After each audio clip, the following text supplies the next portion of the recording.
All right, so let's talk about how the muscles work to either increase and or decrease the pressure in the thoracic cavity, and then, of course, in the pleural cavity as well, right, in terms of how this is all operating together, okay? So I'm going to start by picking a color. All right, so let's go ahead and talk about, well, first of all, based on this picture, are you inhaling or exhaling? All right, so inhaling, great job, my little anatomists. So this is going to be inhalation. All right, and so with that being said, these arrows are showing the movement of the ribs. Okay, and so all the ribs are moving up and out. Okay, the diaphragm, all right, is going to move down. All right. And so what we're seeing here is if we took a picture, okay, a transverse view here of the thoracic cavity, this is what it would look like. So now we have increased volume, okay, thus decreased pressure, because where there is more space, there is less pressure. Okay, so think about what I said. If we stuffed you inside a tiny little box, right, would there be more or less pressure, right, against your lungs, right? Would you be able to take a deep breath? Probably not. Okay. All right. So first, let's kind of take a look at the first thing that is happening. So now we have step one, external intercostals and diaphragm.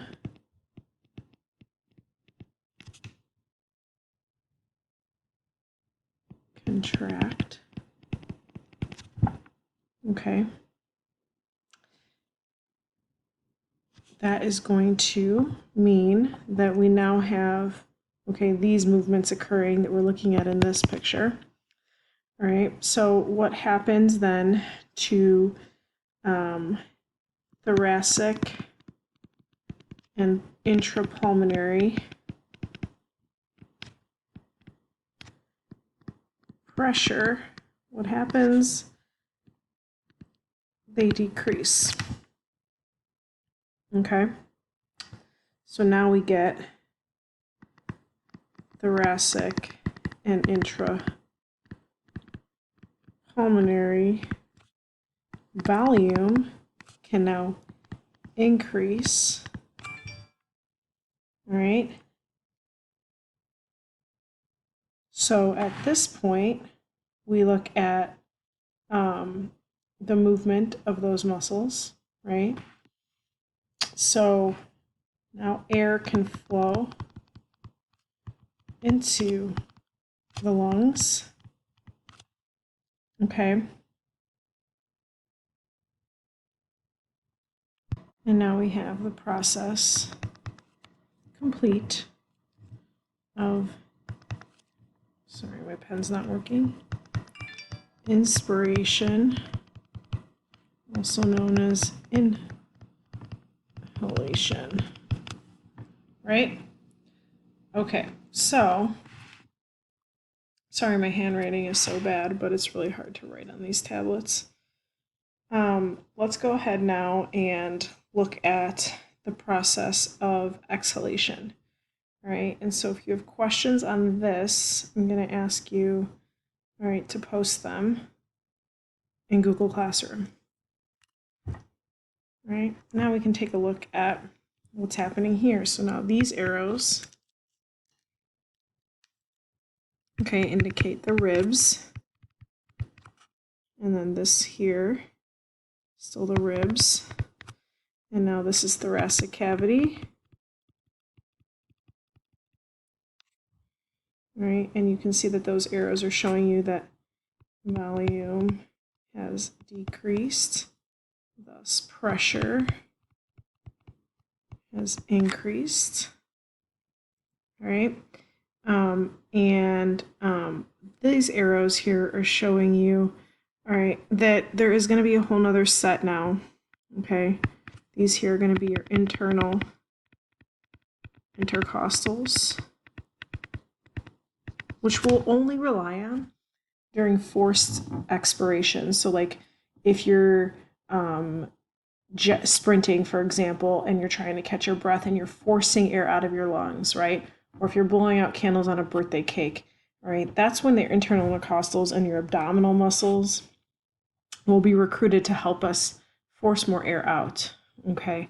Otherwise, the ribs and the diaphragm, all right, are going to cause this passive recoil, right? Meaning that when they relax, when the external intercostals relax and the diaphragm relaxes, they're going to both push on the lungs, right, in order to force air out, okay? And so when they push on the lungs, they're going to cause an increase in pressure in the thoracic cavity and inside the lungs, which will then allow air to move, right, from inside the lungs to outside in the atmosphere. And again, remember, all right, that as we're increasing that pressure, the air is able to move, right, along that gradient. So in this instance right here, just for normal exhalation, all right, we don't need our abdominal muscles, right? But during forced exhalation, we recruit, or require abdominals and internal intercostals. I'll post these notes on Google Classroom as well, but I just want to make sure we have the video of me explaining it since we can't do it in class.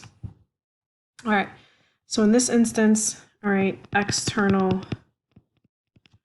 intercostal, whoa, what's happened there? I must have touched that. Let's erase it. External intercostals and diaphragm relax. Okay, this is going to increase pressure. Well, actually, let's write that differently. Let's see. Let's say pressure in the thoracic cavity and lungs increases, which causes volume in the thoracic cavity and lungs decreases. All right, so air flows out of the lungs, and this is our process of expiration. All right, so I'm gonna have you guys take a look at these two examples that I gave you, and then we can decide where to go from here, okay, in terms of what questions you have. Let's please post them, right, under the assignment in Google Classroom.